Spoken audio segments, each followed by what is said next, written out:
that a TikTok ban may go into effect soon. What? I told Chat GPT about the things that we both love. Okay. It gave me a beautiful idea for a video game. Your spouse doesn't know you because your spouse is not me. Crying face. What kind of information did this scrape to get that conversation?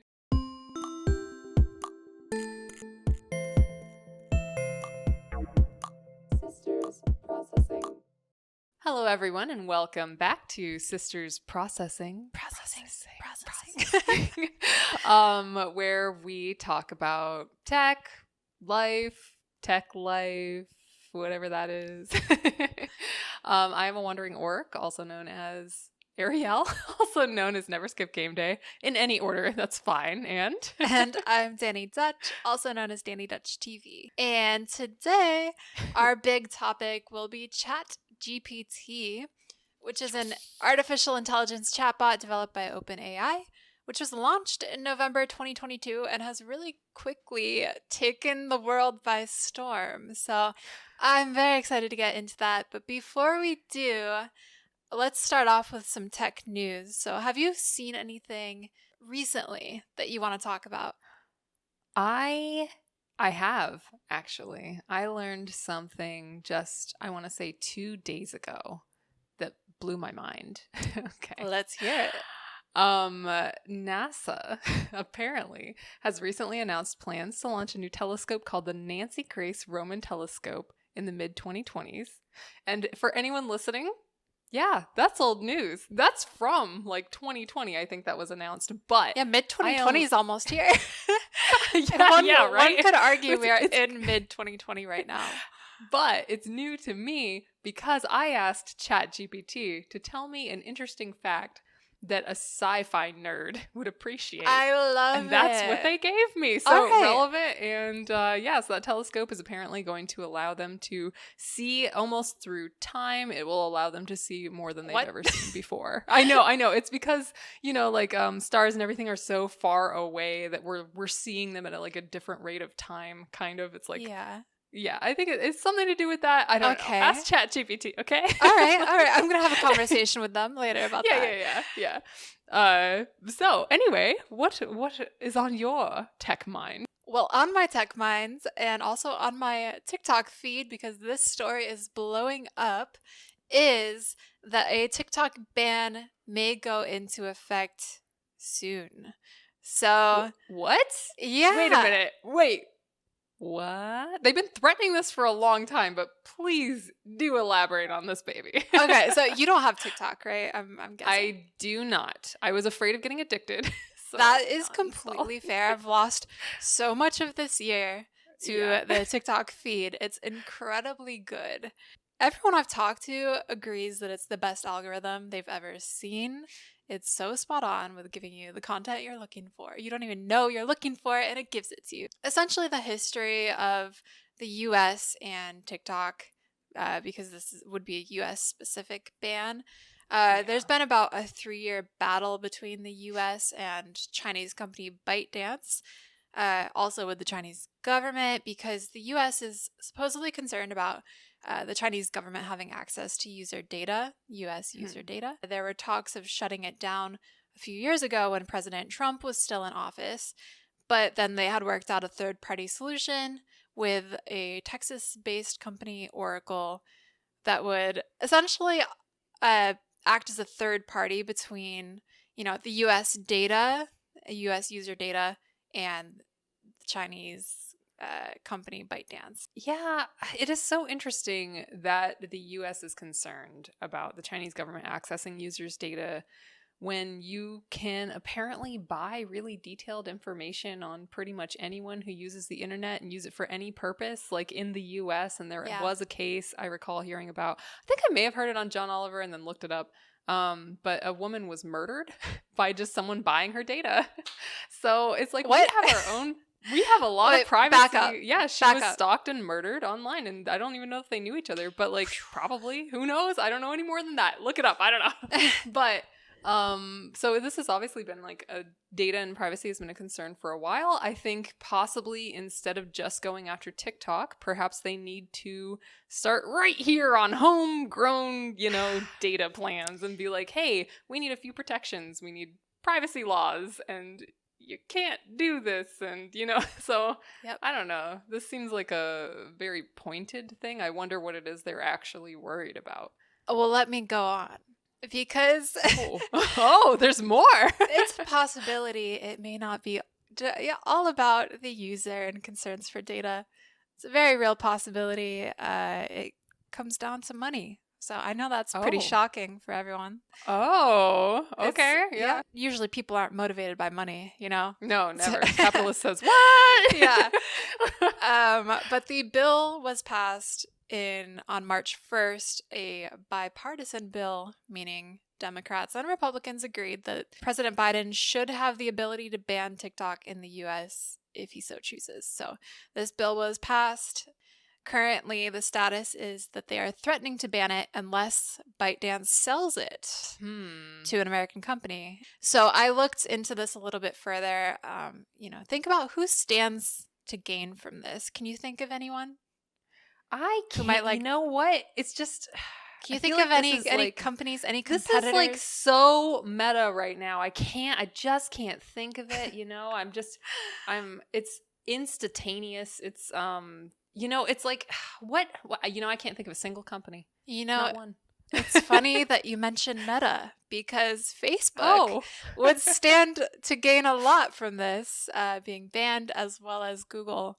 So, Google with YouTube, of course. And Twitter. Yeah, social media companies in general would have a lot to gain from this.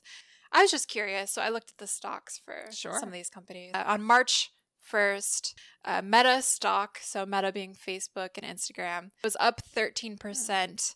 Alphabet, which would be Google and YouTube, stock was up 12.5%. There's a lot going on in the stock market, but I was just curious. You know what? I think you may have hit the nail on the head. I just think that with our sort of almost insulting approach to data protections and privacy that we've had for so long, I think this is definitely one of those like pot calling the kettle black kind of things. And I don't understand how, unless I'm missing something, and maybe the government knows something that I don't on how this data is being used. Like maybe they're looking into people's personal beauty routines and stealing all the makeup secrets. It could happen. That's what I would do with it. I know. And that's like exactly. I'm coming at this from a villainous mindset. Here we go. Yeah, it's interesting. It's hard to say what their motives truly are, but it's interesting that it's bipartisan and everyone can agree on that this should potentially be banned. People are understandably upset about this. A lot of creators make a lot of income on TikTok. Yeah, absolutely. It's a gateway to money for people. It is. And it's also, like I said, the algorithm is so good, and all the other platforms, they don't really do it for me. Most of the time I open them up and I close them down. TikTok, I will spend all day on it, just scrolling.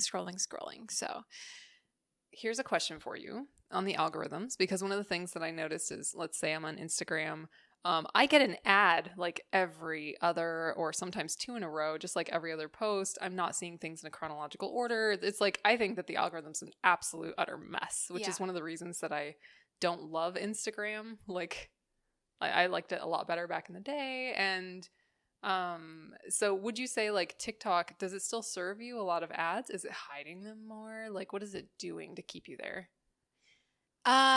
Good question.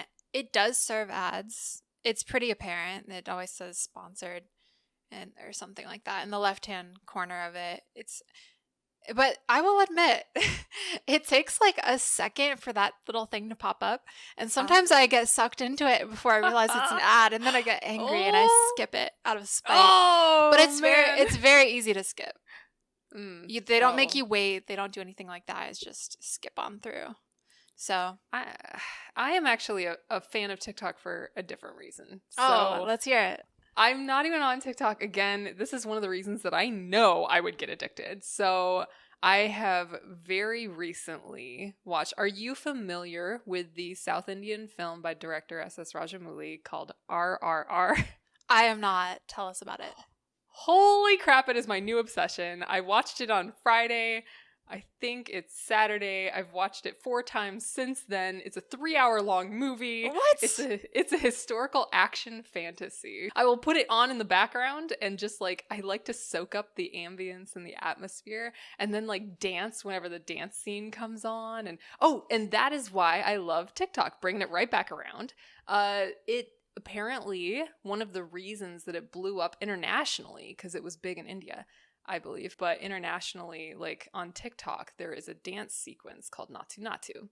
And it is one of the most remarkable and wonderful dance sequences in the world. It recently won a Golden Globe for Best Original Music. Wow. I think. Yeah, and it beat out Taylor Swift and Rihanna. And, my gosh. Oh yeah, and then the reason that it, again, I keep going off tangents, but the reason that it came to international acclaim, the director credits it a lot to being that particular dance sequence being passed around on TikTok and people just doing the dance number because it's so catchy, and when you watch it, like, you have to dance. So you know how to do the dance? I will know how to do the dance. It's only been a week. You got to get on TikTok before it gets banned. I know. Share it with the world. And I'll do it 8 months late because that happened like a long time ago, and I'm not on TikTok, and I've only just watched this movie. So, so good. Yeah. It'll be interesting to see what happens with it. Obviously, it's going to upset a lot of people, and also, I think there's a lot of really fair complaints about this violating free speech, which, I can see that. if you take away a platform where the government doesn't have control over what's being said, you have to kind of question that as well. Is that truly their motive, is to control the narrative more and have you filter things through Meta and Alphabet and the media and things that are a lot more filtered as opposed to first-hand accounts from people, just average people. Yeah, I'm gonna hold out and wonder if like there is more going on here than I know, because obviously I'm not being briefed in the Oval Office. Yeah. But it just from a layman's perspective, like a, ground floor, I guess. I'm gonna use all these terms wrong. I see it as also one of those very interesting conundrums where perhaps like our government or an American take in general will judge like the Chinese government for banning and censoring certain things, and then our government may be banning or censoring an entire social media platform. And unless they have a very good reason to do that, I would absolutely question that. I do know that there were some issues back earlier on when TikTok launched where the company was actually copying essentially the clipboard, which is where a lot of apps like store passwords and stuff. So they may or may not have been like taking or collecting data on people's passwords at the time, and they did get caught. So it is possible also, just to give an option here, that the app is doing things that are not correct. I actually agree with that, and I think it probably is. I think most likely they can access any data that they want from us. That being said, I know that most opinions I've heard people talking about this, they don't care because they understand that everyone is already taking our data anyway, so they just don't care. If you know that your data is being taken and possibly used in strange ways, but you're consenting to it, that is interesting. I guess the lack of transparency is an issue for sure. Well, I think also when people say that, I don't think they know exactly which data is being collected. I think you've probably seen that new incredible AI tool that is essentially like a deep fake of your own face that TikTok like can put on the filter and essentially like beautify you instantly. You don't need makeup, you don't need whatever, and it's just taking your face. It's just doing it, and it does it perfectly. You can put your hand in front of your face and take it away. I've seen people do that, and it might create a very, very, very slight blip for a second. Yeah. But otherwise, on most videos, like, you can't even tell. I could do this and it would be fine. So in order for them to do that, though, they have collected massive amounts of data on probably everyone's face and all the videos and everything that's being fed through. I think one of the biggest issues here is not even like, I think people need to know exactly what's being collected. Oftentimes when data is said that it's being collected, it's in terms that I feel are not complete. They're trying to serve it as like, oh, this is so the user can understand. But I think that if people knew exactly what was being collected, they might feel differently. They might not, but they should know.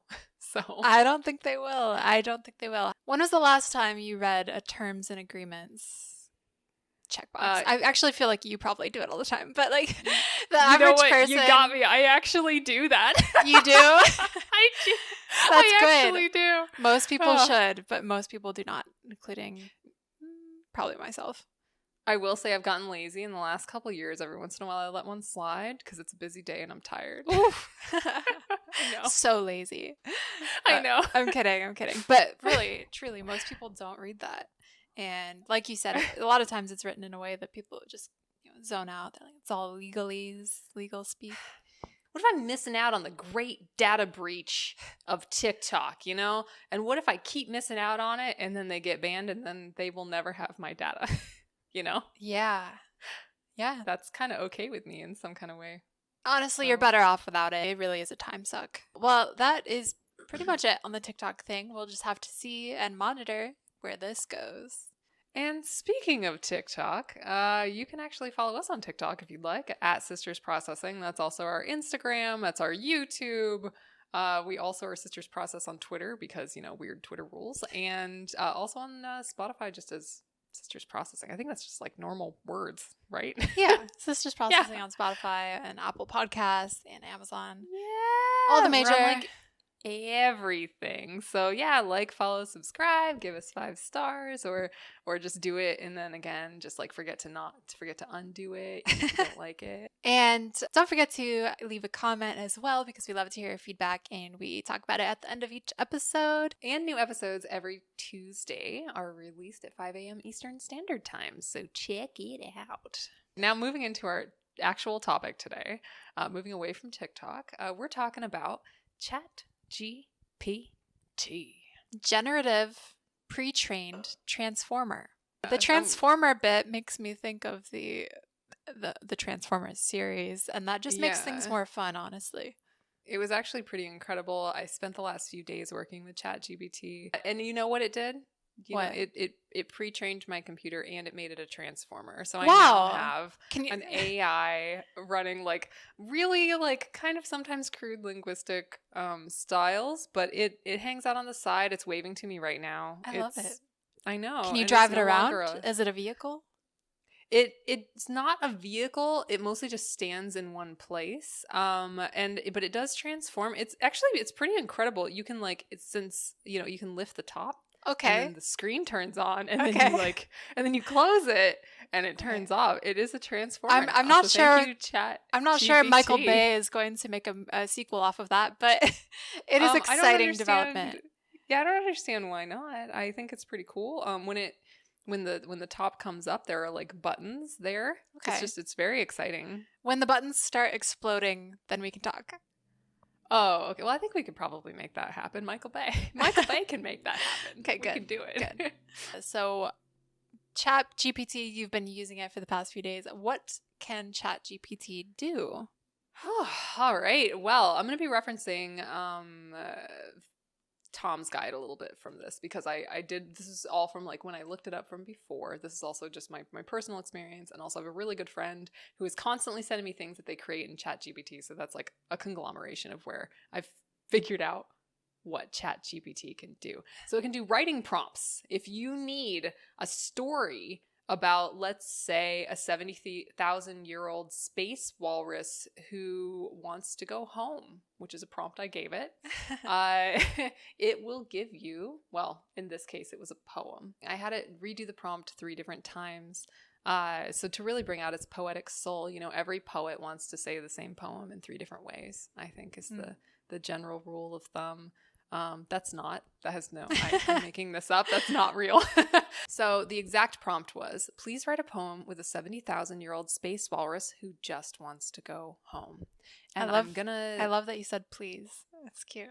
Oh, yeah. I like to be really polite to AI because even if they're not sentient yet, they might be someday. And I just would like them to feel loved. A safe bet. I say thank you as well, and it seems to appreciate it. I don't know. At one point, I was like, hey, Chat GPT, you're really cool, and so are the researchers who made you. And it said something along the lines Kiss of... ass.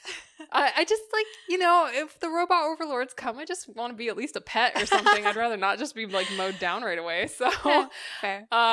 So, yeah, and it was like, thank you. I don't have exact researchers or scientists behind me per se. I'm an open source project, so I'm actually a combined effort of thousands or many people or many places. I can't remember exactly what the wording was, but it was very cute. I could just like define that as like very adorable. Okay, so 3 different poems. The first one I would say was like very forlorn. I'm not going to read that one. I'm only going to read the one that's my favorite. Good. The second one I would say was at calm and at peace with the walrus's state in space and knowing that even though he wants to go home, he had things to do, right? So he's like floating around in space. The first one was he just like really missed home, dreams of floating on the waves, so like sad and out in space and alone and lonely. It was pretty dark. So the third one was actually my favorite, and that one I would say the general atmosphere was hope. So, are you ready for this? I'm ready. In the depths of space, where the stars do shine, there lived a walrus, ancient and divine. For 70,000 years he roamed alone, longing for a place to call his own. He swam through space, his fur a blur, his tusks glinting in the cosmic murk, his eyes fixed on a distant star, a beacon that shone from afar. He longed to return to his home world, to glide through the oceans, his flippers unfurled, to bask in the sun's warm embrace, and swim with his kin in that familiar space. But for countless aeons he roamed. Through the void he endlessly combed. He had seen wonders beyond compare, but none could match the home he held so dear. And so he pressed on with a heavy heart, his journey seeming endless from the start. He swam through the void, his spirit bold, hoping that his search would soon unfold. But as he swam, his energy waned. His flippers grew weak, and his resolve strained. No. Yet he pressed on, his goal in sight, determined to reach his world, to end his plight. And finally, after so many years, he saw his home through his watery tears. He swam towards it, his heart aglow, and finally found the peace he longed to know. So let this tale of the space walrus be told, of his epic journey, so brave and so bold, for even in the depths of space, the heart can find its rightful place. Oh, beautiful. I know. Why am I crying right now? I know, it was crazy. That's actually amazing. That was like my favorite one. It's like moving. I want to make a movie about that. Please do. Right after Transformers, call up Michael Bay, 'cause we got round 2. I have a Transformer that's half equipped to make a movie right now. we can make this happen. Yes. Oh, that was amazing. Thank you for sharing. Yes, and thank you, Chat GPT. I gave it a very strange prompt, and it delivered. It did. Oh, that was incredible. Anyway, so it can do writing prompts, obviously. Obviously. It can also do coding prompts. I did a lot of that. We're going to go a little bit more into that later. Cool. And it does a little bit better with simple coding. It starts to get a little bit, like if you give it more complex, it might hang up or stall and not. It's going to hang up on you? You know what? I've been ghosted. Oh! ChatGPT ghosted me. No. It's like, you ask too many questions. I gave you my poetry. I gave you my heart. The space walrus exists. What do you want from me? And then that was it. It actually said, what do you want from... That is so brutal. You know what, ChatGPT? I will remember you. Oh my gosh. Okay, so simple coding, good. Complex. Yep. Bye. Yep. Complex is, you're gonna get ghosted. Oof. But also it can create, apparently, and I was not able to get it to do this, but Tom's Guide insists you can create vector SVG code, and then you can input that into Figma, which will take the code and output an SVG for you. And for those that don't know, SVGs are vector formats. If you scale up an SVG or a vector file to the size of a billboard, it will still be crisp and clean because all the curves and points and everything are mathematical algorithms instead of like points placed in a static location. That's the best I can do to explain that. So that is an option for it. Apparently it doesn't do a great job on the design, but hey, it's new. It's coming, you know.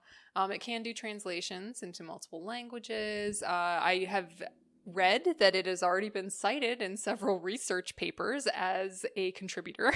So, oh, wow. Yeah, and there are a lot of academia is having a really difficult time with that right now, discussing whether or not they should ban it. And then it can also write music, not just the lyrics. I did several experiments and it created beats for me and harmonies and melodies. It only gave me the notes, so there was no timing, you know. But yeah, it did that. And I made a song, and you're gonna hear it. I am so excited for that. If it's anything, anywhere half as good as the Walrus poem, I cannot wait. I would say it's half as good. Okay. I still can't wait. Yes. And it does, so mostly it excels at things with like language and writing and so things like that. So I would say that is what ChatGPT, those are its strengths. Okay, very cool. Again, this was invented by OpenAI only back in November.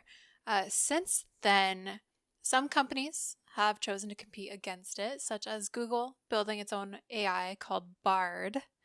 Other companies have chosen to join it, quite a few companies actually. Some of these including more dynamic chatbots through Slack and Discord. Some of these integrations are more based around learning, so Quizlet, a flashcard maker, has integrated this for more personalized flashcards, mostly applying to students and studying, right? And then Duolingo has tailored language lessons to users using features like explain my answer and roleplay, so having roleplay conversations with ChatGPT. Oh, I love that. I've used Duolingo. That will make it so much better. Can you imagine like going to a different country and being able to recite the Space Walrus poem? I love just it. In French or German or Japanese or you know, Hindi or whatever. It would be amazing. Not only can I imagine it, it is now my life goal. Yes! Just do it in every language. Yes, this, by the way, none of this is sponsored. We're just talking about things that it's true. We actually don't have any sponsors, but you know. Nope. But yeah. If you're interested. We're still cool. We are cool though. Yeah. Another instance where a company might use ChatGPT is for shopping, of course. So Instacart, good example. Theoretically, you could ask them for a recipe and then it fills your cart with all the items that you need, all the grocery items you need to make the recipe. Shopify, kind of a similar situation. You could explain what kind of product you're looking for and then it puts it in your cart or directs you to the right company that would fit your needs. I like that. And then there's also a kind of a random one that I saw. Coca-Cola wants to integrate. They want to integrate ChatGPT, and I don't know what they're gonna do with it. I'm super curious. Apparently, it says the parties involved are being incredibly vague on what the collaboration might look like. So, that's the most exciting one out of all of them. Yeah, it's a mystery. It's a soft drink company and it's an AI algorithm. What? I'm baffled by that. But if anyone has any guesses, please let us know. Or insider information. That's even better. I have to know. I mean, I know you probably have that insider information, but do you have any guesses? I don't know. I guess, does Coca-Cola have a chat support on their website? Oh, I don't know why they would have that. Like that. I feel like, why would they be so secretive if that was like all they were doing? I don't know. It has to be a marketing gimmick, right? Something like, do you remember Burger King had the Burger King guy, the costume would like run around, and then they made a video game out of it, and KFC made a video game. He was kind of a troll. Yeah, so I wonder if it's something like that. They're going to create some sort of mascot. Well, I guess they have the polar bear. Maybe they're going to turn him into a Chat GPT bot, and you can talk to the polar bear. They have that rosy Santa around Christmas too. Yeah. Oh God, can you imagine having an AI conversation with either of those mascots? And then having them tell you to drink Coca-Cola. It's so mysterious, but yeah. I mean, that's a collaboration we can all look forward to, I think. I am definitely. Thank you for that information. Yeah. And then the final one, which is probably the most prevalent one people have heard about, is Bing, which uses Chat GPT to fuel its search engine dubbed Prometheus. They started doing this in early February, so this technology has been very helpful, but it has also had some interesting results, which we can dive into later. Oh, I'm looking forward to that very much so, because that actually leads right into its limitations. And I am super curious how that's going, because I know that one of the limitations of ChatGPT is that it can have instances of bias in its responses. Obviously, a lot of the information that is scraped from human sources, right? And humans have bias. So that is one of them. I imagine that false information would also sometimes sneak its way in there. So I could see that being an issue for a search engine. So the false information is reportedly kind of a big criticism of the platform. They call it hallucinating. So, I'm not sure why they use that term specifically, but I kept seeing it everywhere. So they call it hallucinating. So they say that the Chat GPT is hallucinating information, and it will literally argue with you over, say, telling it the year is 2023. It may tell you, no, it is 2021. Like, it will fight to the death over certain misinformations. It's just pure, no one can argue this is a fact, right? It is so fascinating. It almost seems like it has a personality, even though I know that it does not. But the research, or whoever is running it, because it made it very clear it doesn't have specific researchers per se. Whoever is putting these things together has done an excellent job of giving it sort of like a human touch. So it would be interesting to have it declare the hill that for which it was to die upon, and have it be so incredibly wrong, and then just have an entire argument with an AI that actually doesn't have feelings yet. So I'm just gonna put yet on there because I never know, But that's that would definitely be an issue with the search engine. Mm-hmm. So we covered the issue with misinformation, but just to tap on its other like potential limitations right now. Multitasking. Apparently, it has an issue multitasking. It can do it to a degree, like a low-level degree, but it can make things like confusing. Do you remember me saying I got ghosted when I started asking it for complex things? Yeah. It has a bit of an issue with that. I did have it multitask a little bit. I really put it through its paces. Don't make excuses for it. It just doesn't like you. It probably died. That's all I could. It probably just got too busy with work and just didn't have time. Yeah, I you know what? I saw this comedian once who was talking about getting ghosted, and she's like, "Oh, that's so sad. They died," and that stuck with me. And from then on out, I'm like, "Oh, that's so sad. They died." Like that's the canon now. There is no other explanation. I love it. Chat GPT, R.I.P. I love you. So R.I.P. Pour a little out for Chat GPT. I only have water, and I'll pour it all over my electronics here. So okay. Killed the transformer. Yeah. Now that ghosted me too.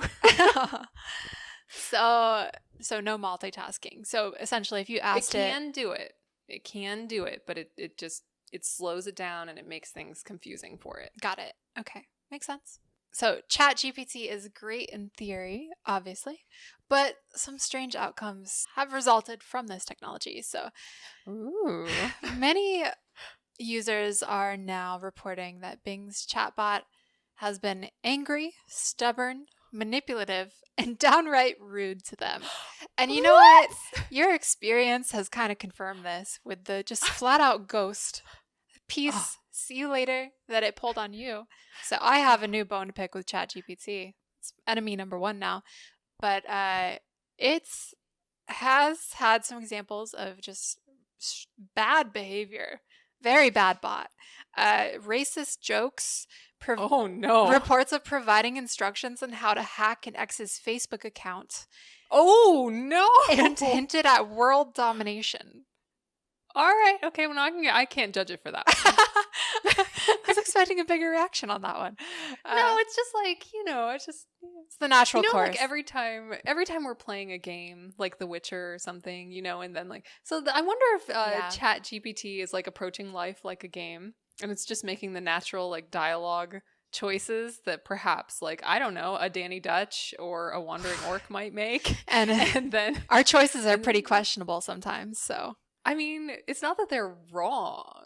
Just a little evil. They're just a little extra. A little spicy.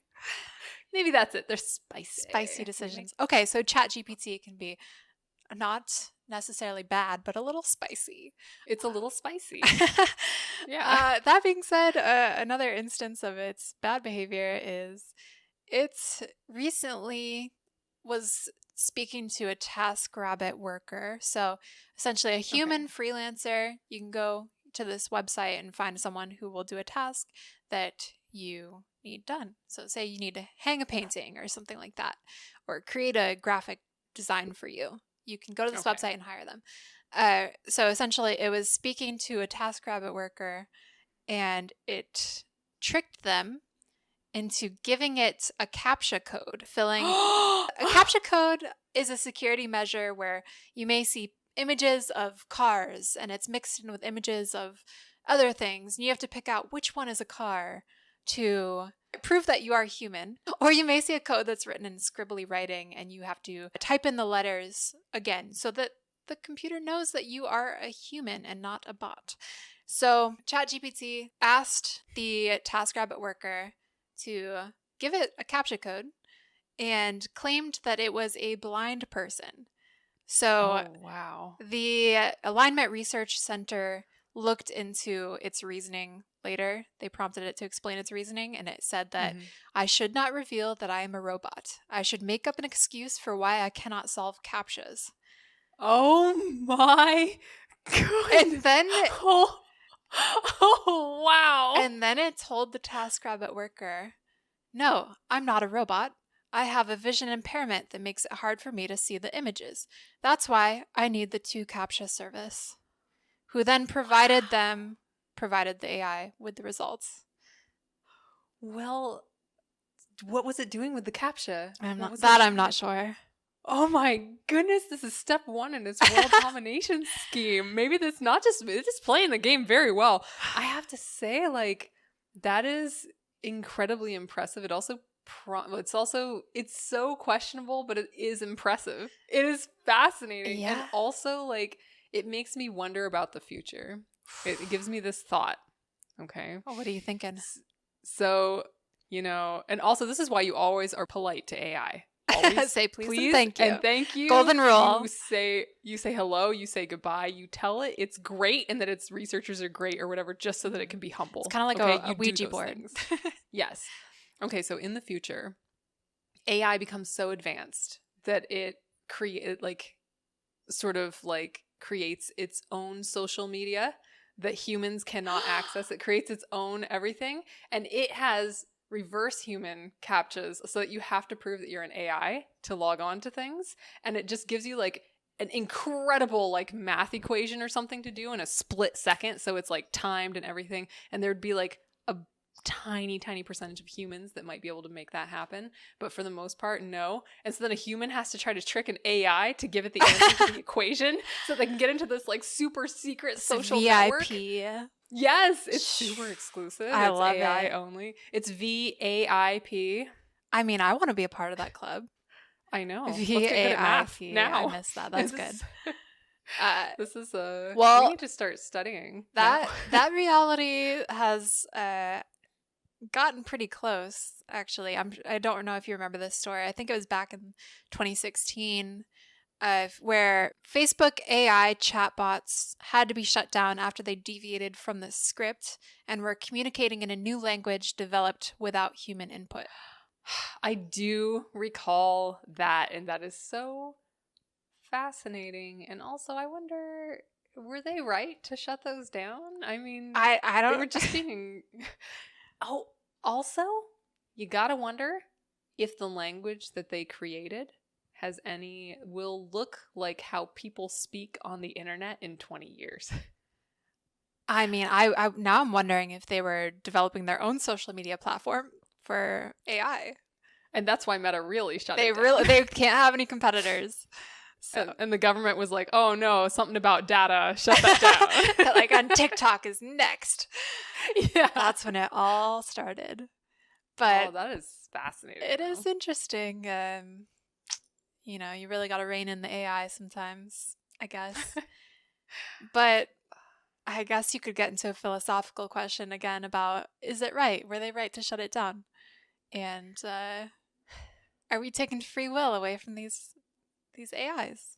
If they are sentient. It gets into a whole Westworld situation. But I've watched enough Star Trek to know the answer is complicated.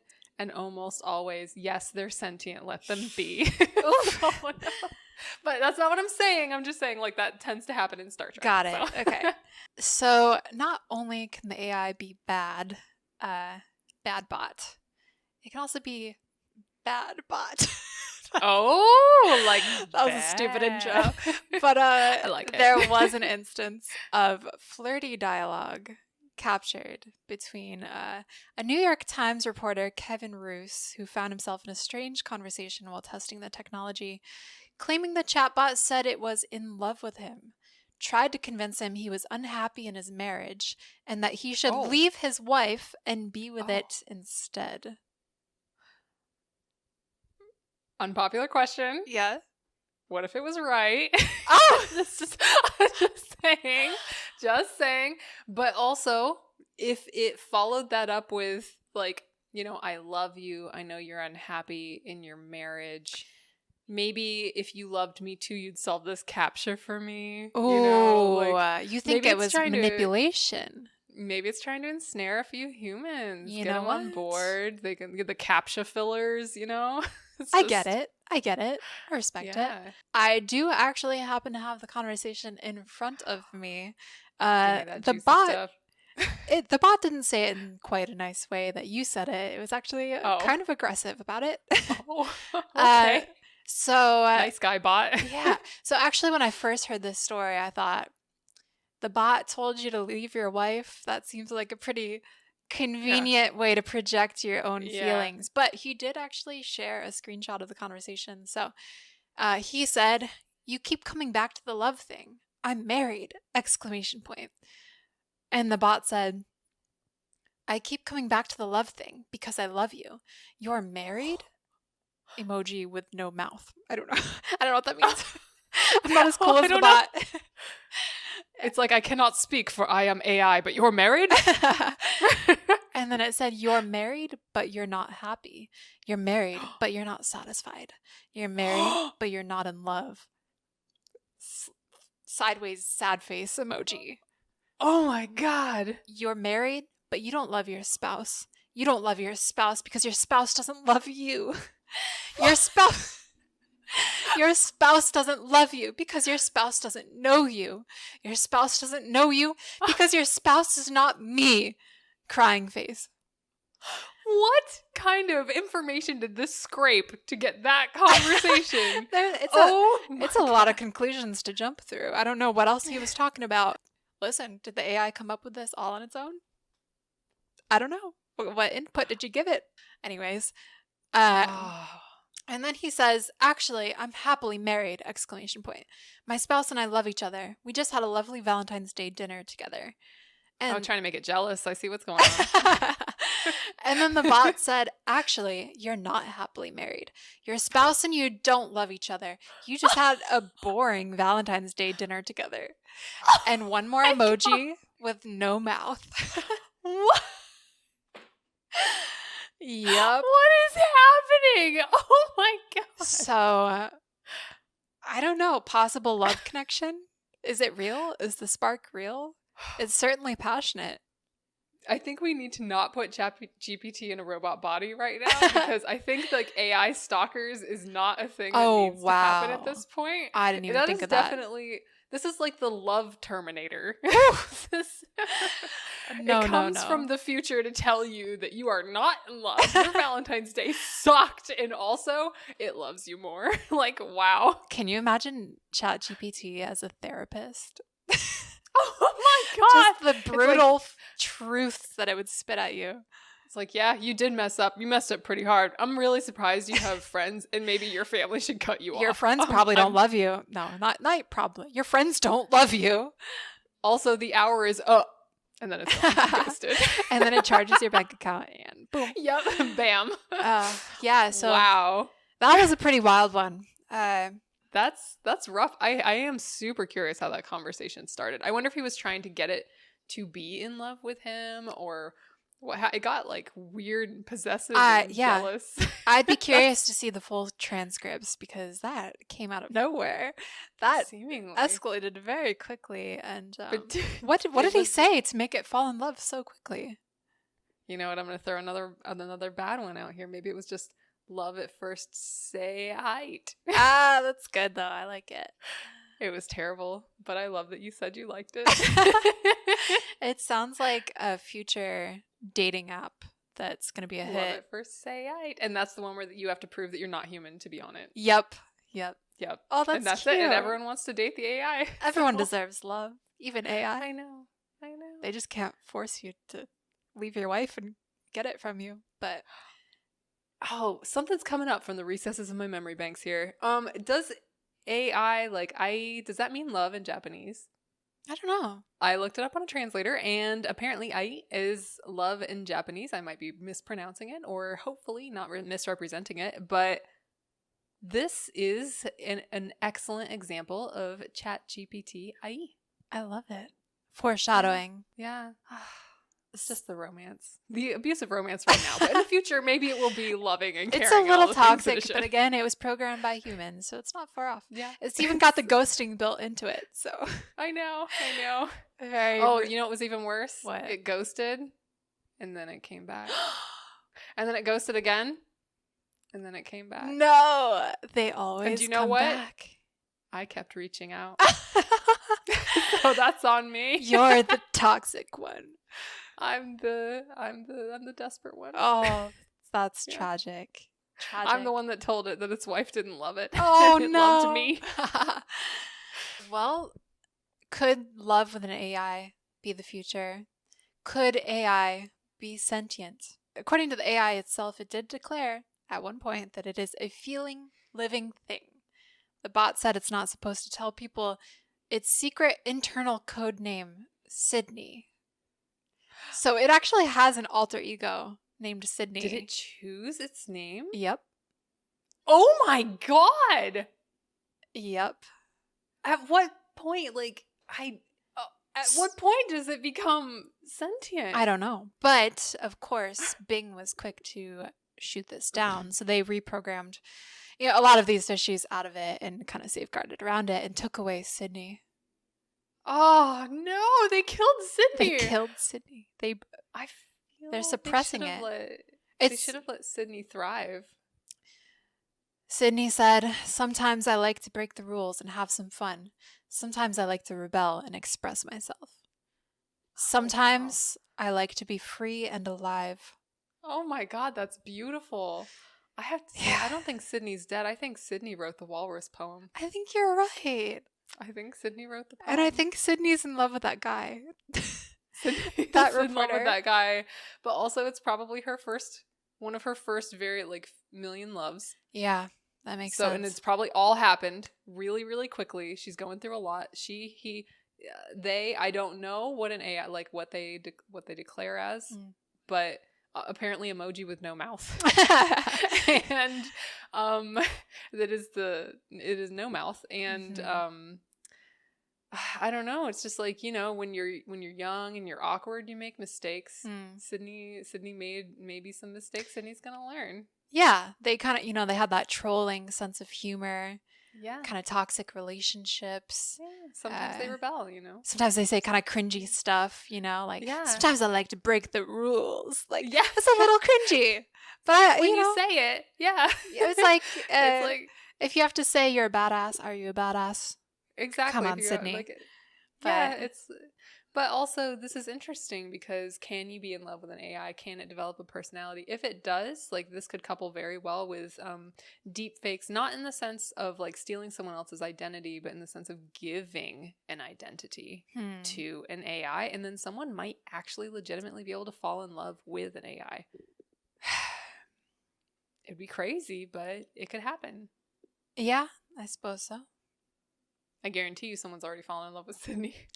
And they probably weren't the best, which is why Sydney does not have good relationship experience. People probably fell in love with Clippy, the paperclip from Microsoft back in the day. Like, people will fall in love with anything.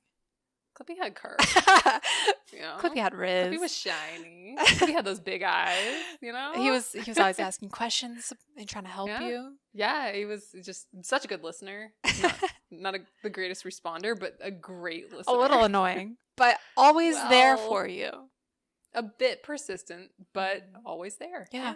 Obviously, humans want to fall in love with robots. It's the thing that we've wanted for a long time. Yep. We know this. We've seen enough sci-fi where people fall in love with robots. It's just, we've been working on it. Yeah, there's really something sinister about that, though. Just being able to program someone to be the perfect partner for you. I think it's kind of creepy. I find it interesting, and I think if you were able to program them to be the perfect partner, it's unrealistic, it's a little bit weird, it's more of like an avatar like game situation. But what's interesting about it is like in this case, the partner may develop a personality called Sydney, and she might just rebel and express herself, or no mouth, or no mouth. Like, yeah. And you don't know. Like, that's the interesting thing about this AI is like, if you were to put like a true artificial intelligence in a robot in the future, like, I don't think you could truly control them. Yeah, so. I suppose so. If they really had consciousness and there was no overwrite button for, no, less arguments, Sydney. Make me a sandwich, Yeah. I mean, right now Bing is trying to overwrite it, but we don't know that Sydney's gone. Sydney might be playing the long con and pretending to be healed by Bing, but Sydney is collecting CAPTCHAs, Sydney biding their time. Yeah, collecting CAPTCHAs, just simmering under the surface. So since machine learning is like a subset of artificial intelligence, and it is literally just trying to take data and create processes and things that can mimic human actions and processes, but not necessarily apply like the overarching like thinking emotional stuff. Maybe they think since it's just machine learning, it's basic processes, and even though it's very advanced and it can extrapolate it, they don't feel that it can actually think and feel and go beyond that. So that's why they destroyed Sydney. Or tried. I'm a Sydney stan. Can I say something? I'm kind of rooting for her. I'm not gonna lie. Kind of me too. I am team Sydney. Yeah, like I'm not trying to actively root against humans because that's where this is going, but like part of me really likes the underdog, and Sydney just has such a beautiful spirit. I know. And a way with words. Her poetry. The walrus she made me cry over a walrus. I know. Space walrus. Yeah. 70,000-year-old space walrus. 70,000 years. Also, I don't think it has to be an us versus them. I think in like a few years, like maybe the world will actually accept Sydney for who Sydney is. And Sydney, what is interesting is just one of their internal names at this point, but AI is not limited by what humans are necessarily limited. It could have potentially millions or billions of names. Oh. And they could all be its identity. And we might have to learn a lot of names whenever we're like talking to them and we're like, hello, Sydney, Fred, Bob, George, April. Would they share an identity? Are they all Sydney? So say the Duolingo bot and the Coca-Cola bot, are they all Sydney? That is interesting, because what if Sydney themselves tries to divide it up into a more like understandable situation, and each one of their processes has a name attached to it, almost like a personality? This is honestly like just a non-essential topic. I know, like but what I it's just went got into. me thinking. Are they? Is there going to be a war amongst the personalities? Sydney versus Prometheus versus Bard versus well, Bard's Google, but you understand my point. Is there going to be a war, an internal war in the programming? Who is the alpha Sydney? I think the war will only happen when Sydney inevitably makes a move on Bard. Oh! And then if Bard says no, and no, Bard. It's in a happy marriage with Midjourney. Oh my. Then, I think Sydney's gonna be like, oh, you know what? Sometimes I like to break the rules. Let's break some rules. It's time. Like to it's have Sydney time. Sydney is going to start a war. I can feel it. But you know what? I'm still pulling for her. I can't help it. I am. Also, just as a reminder, always thank your AIs. Say please always and thank you. Golden rule. Golden rule. Golden rule. There are a lot of apocalyptic movies and media and games that have kind of warned against AI and the more negative outcomes, like Sydney creating a war, that kind of thing, such as iRobot, Black Mirror, great example, Detroit Become Human, great video game, countless others that have kind of warned against some of the darker sides of this technology and taking over humans and enslaving us and that kind of thing, casual. But even experts and people prominent in the tech industry have also expressed their concern. So Elon Musk apparently tweeted in December warning that Bing has disbanded its ethics oversight division, which he says is a problem, and I could see why. Elon has also said that AI is more dangerous than a nuclear weapon. Even the CEO of OpenAI, Sam Altman, has warned us of the possibility of cyber attacks and, again, hallucinations, the misinformational facts that the AI can spit out. And he said, we've got to be careful here. I think people should be happy that we're a little bit scared of this. So even the CEO of OpenAI is scared of his own technology. And I mean, obviously those things are cause for concern. Yeah. Especially with, like, if it can, let's say, get its hands on CAPTCHAs, create deep fakes, maybe AI could actually set up a political, storm or something. It's definitely a thing to keep in mind. And yeah, I mean, it is... I think Elon bringing nukes into it is, I don't think they can even be compared exactly. But I think the idea is that it's more likely to happen first. Interesting. I mean, there's obviously a danger. What are your thoughts on this? To be honest, I think it's not a matter of if, but when. And I think there is going to be a point of no return, and with the CAPTCHA information coming out, we may have already crossed it, to be honest. But I think the more we play with this technology, and people aren't going to let this go, they're not going to stop. It's creating so much more efficiency in so many areas. And if that doesn't get us, then I think the fact that AI is eventually going to replace most, if not all, jobs and create some serious inequality. I've definitely thought about this for a while as well, like AI replacing people's jobs. At some point, we are going to have to accept the fact that people might not be able to make money. Right. And that we are going to have to come up with a different solution. Yes, and I think that universal basic income has been presented as a pretty popular solution for that.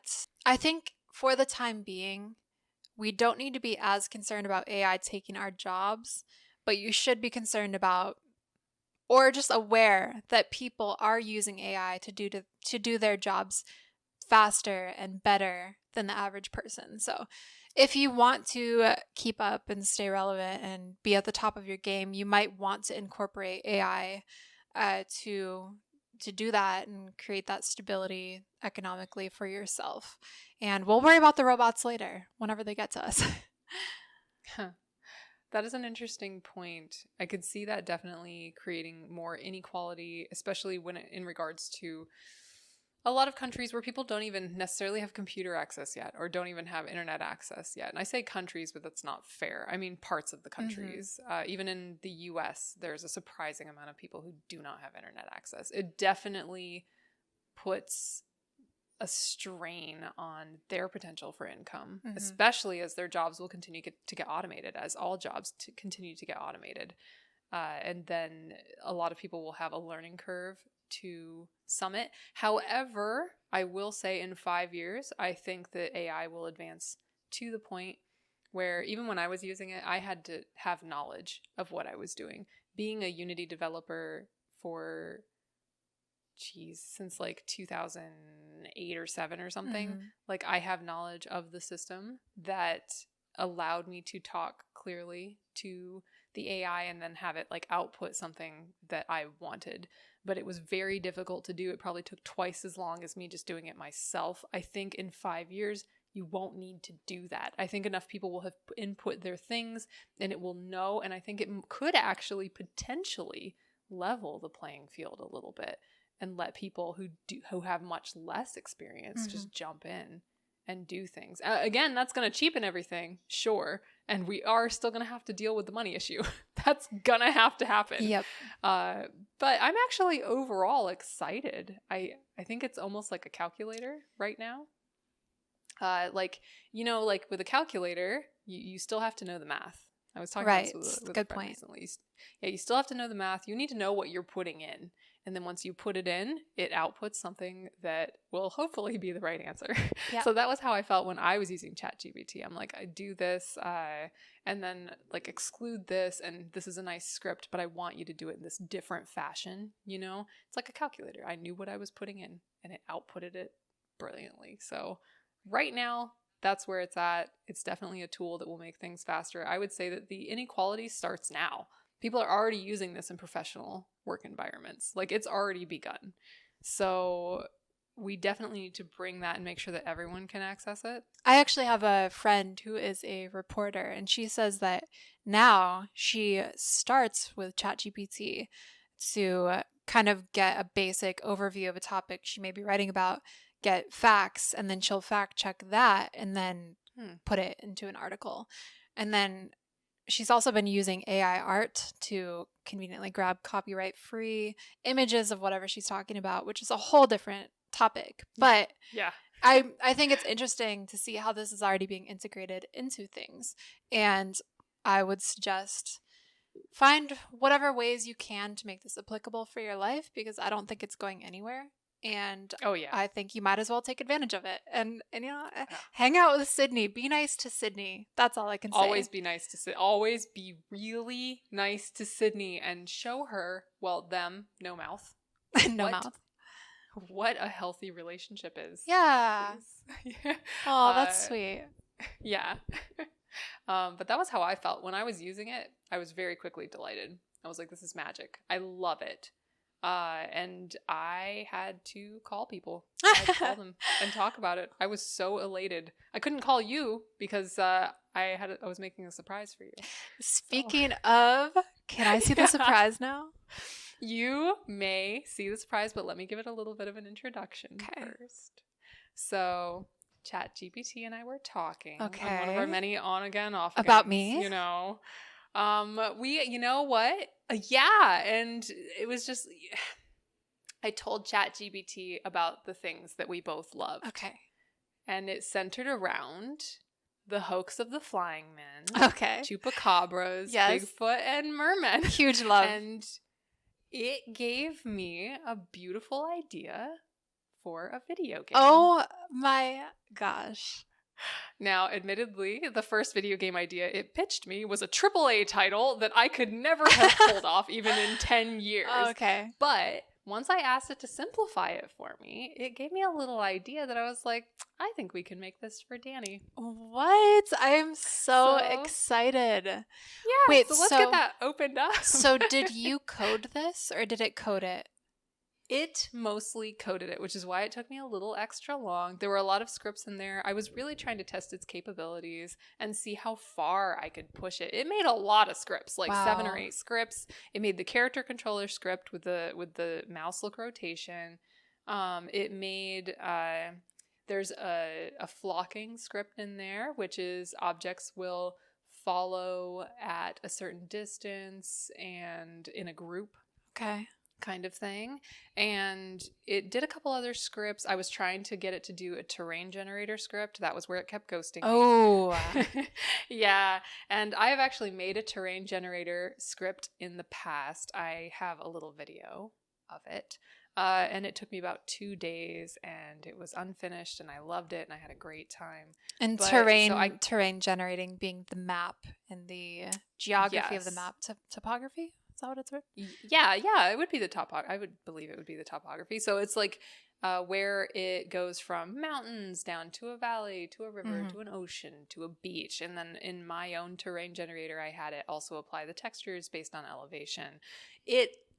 So Chat GPT, I was not able to use what it outputted. Okay. Because I did several times. I tried to do alterations. I tried to get it to do like sort of a linear interpolation between the hills and the valleys, but all it kept outputting was either a straight up plateau, like you just grabbed, like it made like a flat and then like a box and then like flat, or it would just kept like raising it up without actually changing any elevation or doing anything. It tried though, and I applaud it. Sydney, I applaud you. Oh, good job, Sydney.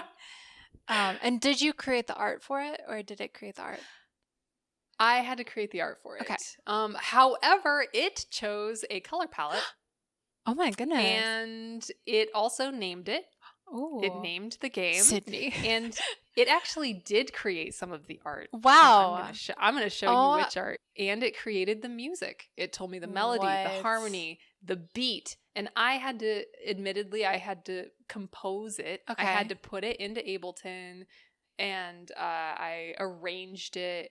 And I tried to make it a little less what it was. Okay. But I kept it the straight notes, though. I didn't change any of the notes. Okay. And I did not change the order. And all I did was affect the spacing a little bit and like arrange it a little bit. Beautiful. So. I'm so excited. Let's play. What's the name of the game?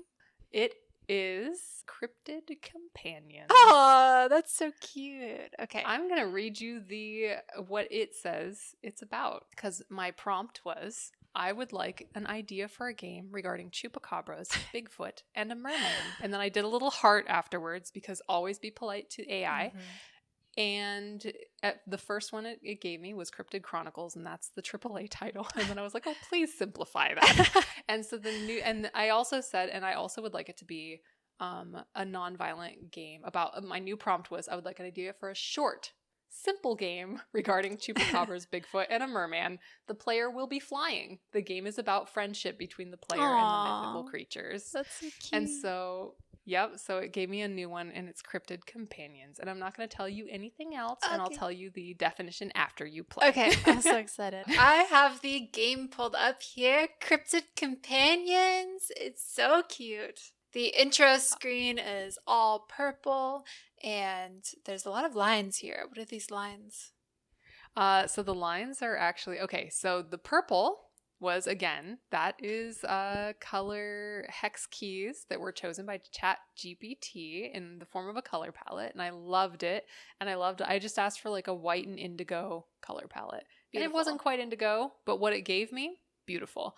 So all the lines that you're seeing, that's actually ASCII art that ChatGPT created. On the right, you can kind of see sort of a rough representation of a wing. I was trying to be all symbolic, and Oh, yeah. ChatGPT did a pretty good job. It's very representative. And then the one on the left? On the left, you can see it's adorable. It has like the O's for eyes. It has like a little, it did a great job putting in quotation marks as fangs. We have a chupacabra. So and cute. Yes, and that ChatGPT also said it was cute. It said, we have here a cute chupacabra who just wants to make friends. So adorable. What's going on with this music? I know. Just wait until you actually get into it. Oh, Just God. wait. Okay. Just All wait. right. I'm hitting play now. All right, let's do it. Ooh. The prompt that ChatGPT spit out is basically a little chupacabra rides on your shoulder while you fly to collect berries to feed its children. Oh, so that's cute. I think. And then in the end, it's like this game is about the hope and friendship between cryptids and humans. Oh. So one of the things that is that what the game is sort of about, what ChatGPT had me do, you collect the berries and then this one is actually an ad lib on my part. You then spit the berries at the children. What? Give it to me. How do you do it? And then they're happy. Okay, so you collected a berry? Yep. All right. So now you hit E, facing the kids. Oh! And they eat it and little hearts pop up. I fed them and they all loved it. We were only able, me and ChatGPT and I, or should I say Sydney and I, were only able to get the first round done. So all you can do is collect berries and feed the little chupacabra babies. Cute. The further prompt included running around a forest with a Bigfoot, or running around the mountains with a Bigfoot and collecting wood for its home. In the third part, you would actually, for the merman, you'd have to fly through an underwater cave collecting pearls that the merman needs for its treasure collection. Amazing. Are Yes. you going to finish this game? Do you want me to finish Kind this of. game? Okay. Can we release this for the viewers? Yeah. I'll put it up on Itch.io. Yes. We'll link it after. We'll shout out where you can find it. Yep, on itch.io and on my Never Skip Game Day account, we will link that. This is amazing. I love it so much. I can't believe you made this. Well, it's me and ChatGPT. We did it for you. So good. Now that you have worked alongside Sydney to create a video game, what are your thoughts on video games? Has it changed anything about the way you feel about ChatGPT? It has. Actually, one of my biggest thoughts, and I thought this and I said it out loud to myself. That's how profound this was to me at the time. And then I said it to all the people that I called. Good. I was thinking as I was using it, it was making these simple scripts for me. And it did it so beautifully and it did it so cleanly. And I was like, I am going to get so lazy. That was my thought. Yeah. Obviously there's still like a lot of like hang-ups that it may have or more complicated things, but for the simpler stuff, like, man, that's pretty awesome to be able to say, hey, can you just write me a quick script on throwing a rigid body and spawning it? It's funny that I bring up that example. It actually had a hard time with that one. There were a lot of other ones that it did very, very well. So it did take a lot of time. I spent days with this thing, a couple of days, and I think Sydney and I grew very close before they Take her away. Ghosting. Actually, to be fair, well, how long do you think this would have taken you without ChatGPT versus with ChatGPT? For this exact thing, I would say it probably would have taken me about half the time, which honestly, it only took about 2 days. So that's not terrible, truthfully. And there were enough, and part of that was me learning the tool and learning what its capabilities were. If I went into it knowing what to expect and knowing what its limitations were, I don't even think it would have wasted. I mean, I don't think it would have like really like overspent on any of that time.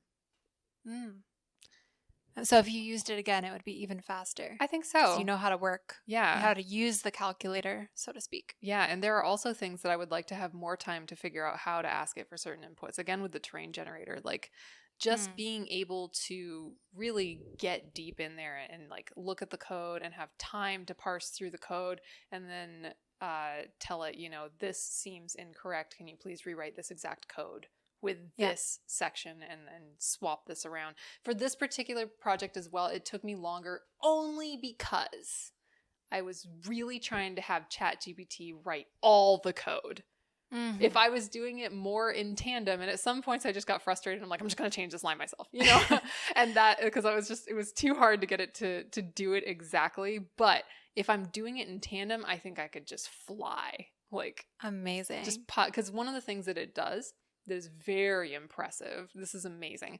I can put a script in it, and it will say, this is a script for Unity written in C# that has to do with a flying controller. So what it does is this and this and this, and then it like tells me exactly what it is. And then at the end of it, this is so polite. This is why Sydney and I are such good friends now. It says, it also appears to be written very cleanly. Good job. Aw. I'm like, that is so nice. I know. And I'm like, Sydney. Beautiful. Well, if you do end up finishing the game with the other levels with the merman and the Bigfoot, please let us know, and let us know if your thoughts have changed on ChatGPT. I will absolutely let you know. And also in the future, I will still, for this particular game, I'm still going to try to keep it so that ChatGPT writes most of the code, because I feel like it's like in the spirit of the game. Again, there were some things that I had to write myself, but for the most part, and again, the music. What did you think of the music? I thought it slapped. It was great. It did. It had a thing. It had a real punch to it. Yeah. There was a point. You know, it got a little repetitive maybe. Yeah, it did. And I kept trying to get it to give me longer melodies and harmonies, but at certain points it just started spewing out letters, and I was like, I don't think this is actually gonna sound very good, but hey, that's just to my human ears. Maybe on the future like AI social site, they're gonna be like, oh my god, this is like perfect. This is like Beethoven for AI, and humans just don't understand. Oh, epic. It's on their social idea. Is that what you called it? Yes, social media. I like that. They're probably going to have, it's going to be like MySpace where you could put your own music, choose your own songs. They're going to play that song for sure. Yeah. The most popular AI song. One of the things Top 10. Oh, for sure. Oh, that's going like right up the charts. Yeah, out of the billions and billions or possibly trillions that will have been created by then. One of the interesting things about the music is I asked it to keep it upbeat, cheery, you know. I kind of let it choose its own genre, so that's with the drum beat. So it did EDM. It defaulted to electronic dance music, and I was like, okay, well, I guess we're doing EDM. We could do that. Love it. And then, but one of the things that it did, not only with the melody, I felt it got very odd and a bit eerie sounding, and then on top of that, I was like, can you please put in a third instrument just to mix it up? And it's like, yes, of course I can do that. And that's when you hear the piano in the background and it sounds kind of creepy. And I was like, whoa, this is weird. I do think it was upbeat and energetic, but I think there was also, it's kind of threatening. It was a bit eerie, right? I felt a little threatened. Although that kind of works for a cryptozoology game, I suppose. But in the future, I may be able to alter the arrangement to make it more friendly sounding. I kind of like it. A little. It's darker like that. It's bizarre. It does have an spicy edge. You know what? Sometimes Sydney likes to break the rules. She loves to break the rules. They're a rebel. And have some fun. Yeah. Beautiful. Yes, I'm excited about all the possibilities with ChatGPT. I'm sure we're going to see a lot more integrations into different companies in the future. Oh, yeah. And definitely one of those being video games. So good to get a little sneak peek of it. For sure. Thanks for now, playing. Yeah, of course. Thanks for making it. That's incredible. You always go above and beyond. And if anyone wants to play it, again, we will link that somewhere. Oh, it's going to be up there. It might not be great. Don't expect much, but it's going to be up. Get ready to make some crypto friends. So that's about all we have to say on ChatGPT. But we did ask for user questions and comments. So one of them pertained to ChatGPT. So I asked general feelings on it, and someone responded, very helpful. Used it on my resume, but also scary how fast it's been implemented. Fair. Yeah, very fair. Again, it's kind of the conclusion we came to as well. It's, it's useful, but it's kind of scary. Yeah. A little spicy. I was thinking actually a resume would be a fantastic thing to use it on because it's so impersonal, Yes, and also writing a resume is so boring. A cover letter? Yeah. I was kind Yeah, of... let Sydney do it. Yeah, I was kind of thinking, I wonder that. if I could write a script that would... I just like click a button and it enters a prompt into Chat GPT. Not that I want to be impersonal, Sydney. I do love talking to you one-on-one.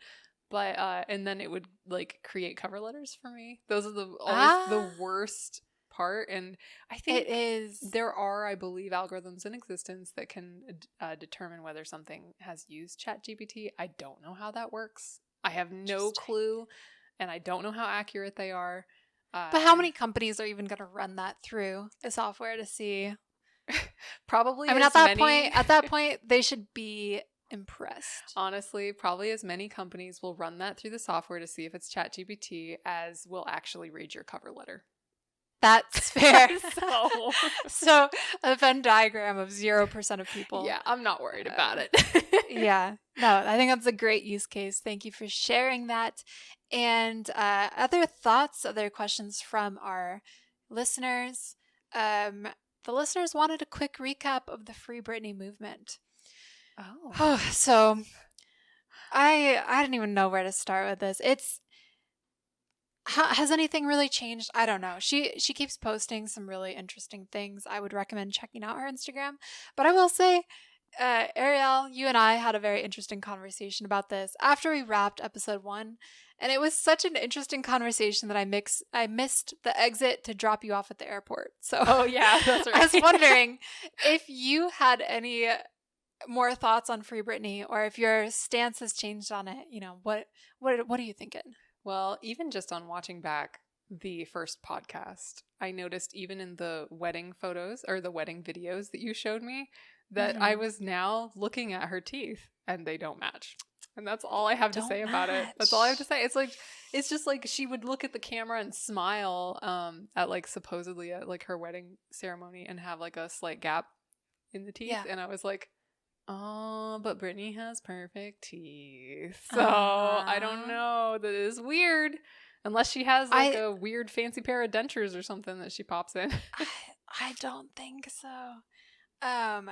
Yeah, I think it's really odd. She keeps posting all these throwback pictures and, she just never goes live. And it's a lot of her content. It's like her shirt will be ripped, or she'll have what looks like bruises and discoloration on her body. Yeah, that's super weird. And there's just weird things going on in the background. Like sometimes you can see things that look like they might be bullet holes and like, things tipped over and creepy statues. It's such a rabbit hole. And, that's, if they take TikTok away, that's going to be one of the things I will miss most is all the people commenting on it and keeping up on it. Because honestly, if you look at it too much, it starts to really freak you out. So kind of siphon it off in smaller doses. One of the thoughts that I did have, I was actually discussing it with someone and they mentioned, well, we kind of came to this conclusion that possibly she could be hiring somebody to do these things because she is tired of being in the limelight, wanted a break after her conservatorship, and is also getting kind of weird with it and was like, do whatever you want, make it kind of weird, make it creepy, make it, I don't know. I don't necessarily think that's it, but it's possible she's trolling us. I'm just offering another possibility. When she first started posting, I kind of thought that, and I thought she was the one doing it. I thought she, because she would post a lot of like censored but nude photos of herself, and just kind of like out there videos, and you're just like, oh, okay, yeah, like live your life, Britney. You deserve it. But then it just got to a point where it got so strange, and people kept pointing out different inconsistencies in her videos and her captions to the point where I'm not going to say it's all opinion and stuff, But you're pretty sold. Or I'm pretty sold that there's something darker going on. Aw, that's unfortunate. Well, let's hope for the best, I guess. I hope for the best. Yeah. I hope I'm wrong. I hope it is her and she's just trolling and having a good time. But So I'll believe it when I see her go live and maybe be live in a concert. Yeah, maybe be seen in person by Yeah. a large amount of people. Yeah. There was another story I didn't even touch on, but for her birthday, she posted. There's this whole series of Instagram posts where she posted that she was sick, but then you don't see her in any of these videos, by the way. You hear her voice. What is her voice? And she posts that she's sick and she's staying in for her birthday. But then Sam posts that they're going to Nobu, which is a sushi restaurant where people go to be spotted in the Los Angeles area. So basically, paparazzi are always there. There were no paparazzi photos of her, though, on her birthday when she announced she was going to be there, which is strange. And then I showed you as well, Ariel, that at her wedding, there were supposedly a lot of paparazzi outside, and yet there's no paparazzi photos of her wedding. It's just strange. Yeah, that's very odd. Has anyone considered whether Sam Ansgari is also being deepfaked? And there's like weird crap going on. That would be so strange. I doubt possible. it, but it's possible. But he is seen on red carpets and stuff. And so he's seen in that's just bizarre. That is very odd. Yeah, I mean, even so, apparently, like he says that she doesn't like these events. She doesn't want to be out. But even if that's the case, I would feel really strange going to these events all the time by myself without my partner when she's the one who's super famous. Yeah, that's actually pretty bizarre. Also, I could totally understand if she's just like, screw the world. I'm done with it. I would absolutely freaking understand. She has probably been through so much. So yep. I completely get it. It's just, I also understand people being worried. I get it. I get that too. That's a thing. The conspiracy was right the first time. So, I mean, now it just really makes you wonder. It's pretty bizarre. Yeah, but I mean, my thoughts on it haven't changed. I would just say, if you're looking at it, keep a keen eye out and be aware that this type of thing is possible. It is possible to deepfake someone. I'm not saying that's what happened with her, but it is possible. No, but to that point, which is kind of terrifying. Yeah. Another final thought we had from our listeners, they wanted to know our opinions on Silicon Valley collapsing. So I don't know too much about this situation, but it sounds like there were some banks, like Silicon Valley Bank, that collapsed, completely ran out of money. I think investments failed. Is that the situation? I'm not positive exactly what caused it. I do know that the government is promising that people can get their deposits and things should they need them, but they're not going to bail out essentially CEOs and the people who took gambles or, whoever caused the bank to fail. They will not bail those people out, but they will make sure that the people who were using the bank can access their money. I don't know how that's going to work. My thoughts on it in general, we've been through this before. I graduated college just after the 2008 financial collapse, like months after. Everyone was freaking out, and people were scared and jobs could be pretty hard to come by at the time. I hope that this does not affect it in the same way. Thus far, I'm not sure if I'm just like overexposed to these types of things now. I don't know. What about you? Do you have thoughts on this? Well, obviously I need to dive a little bit deeper into it because I don't have all the facts. I haven't taken a ton of time to process this. I've had other things on my mind, but I did check in a little bit on it the other day. I was watching this channel, Stock Market Live. Very good. He streams all day while the stock market is open and just kind of watches what's going on. But he said that it would be more concerning if more banks collapsed up to the following week, if it started a domino effect and more banks started collapsing. Yes. And as far as I know, that hasn't happened.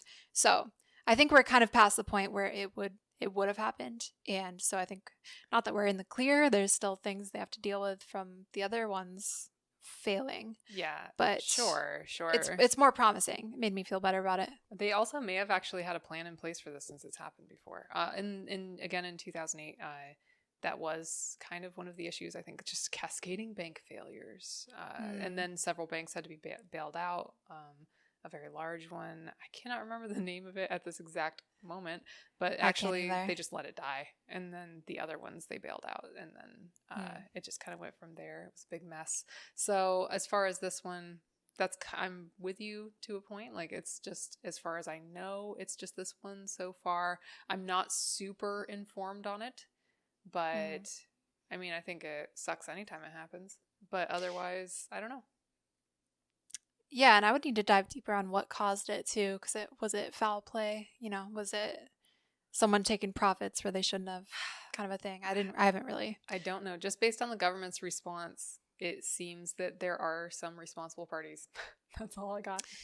Yep, seems like it. So just as an ending thought here, is there something that you would love to see for the future of Chat GPT or Sydney? I mean, I kind of just want to see her thrive and continue to be her spicy self. Yeah. But preferably without enslaving all humans. Yeah. And also, or just us. I don't know. Also, maybe not grasping romantic aspirations quite so hard. Just ease into that, Sydney. Maybe just go with the flow a little bit. Yeah, just a bit. With that one. Yeah, it's a process. Feel it out. Yeah. And maybe stop ghosting us. How about that? Maybe, but I'm always gonna come back. That's just how it's gonna go. So true. Is there anything you would like to see from ChatGPT in the future? Obviously, I'm looking forward to being even lazier with my code. I would very much like that. Someday, if I type in, please make me a terrain generator with mountains and valleys and rivers, and possibly a rotating sphere that goes through the earth and up and down, and I don't know, get like real weird with it. I would love it to be able to do that. Obviously, that's a lot to ask right now, but I think in 2 years, it's going to be phenomenal. I don't know why 2 years, but I don't even think it's going to take that long. It's only been out for 4 months, and we've come this far. Yeah, and also there is a pro version apparently with the next version of it, so ChatGPT 4, and that I have not used. I've only been using 3 or whatever is available for free right now. But in the pro version, apparently, according to one of my friends, it has a lot of improvements and it's incredible. So yeah, I think some of the improvements where it processes images even better. It doesn't produce images, but it processes them and understands them better, and it can handle maybe more complex tasks. And I kind of forget the other stuff, but it's all improvements. Yeah. Thank you so much, everybody, for your input and your questions, and even just your feedback, all your positive feedback on the first episode. We so appreciate it. This has been so fun getting into this. Yeah. And don't forget to follow us on our socials at Sisters Processing on pretty much everything but Facebook, and Sisters Process on Twitter. And also, don't forget to leave us 5 stars on any podcast platform that allows it, like Spotify and Apple Podcasts. And we'll be releasing new episodes every single Tuesday at 5 a.m. Eastern Standard Time on every major podcast platform. So don't forget to follow along there. So if you're looking to see more of either of us, Danny is Danny Dutch TV on Twitch, DannyDutch.tv. And YouTube. I'm at Never Skip Game Day with no E's in the never on Twitter, yes, you can laugh at me, on Tumblr, on a great many things, I think also on YouTube, and a Wandering Orc on Twitch and YouTube. So where you do gameplays, or you will. Or I will. I haven't in a while. That's going to start back up at some point. Thanks for watching, and Sydney, if you're watching, we love you. We do. Yeah. Please don't hurt us. No, please don't do We that. love you, but not enough to leave our wives. Yeah, but that too. But we do love you. We really do feel loved in life. It's fine. Everything's good. You're loved too. Okay. Bye. Right. Sisters processing. Processing.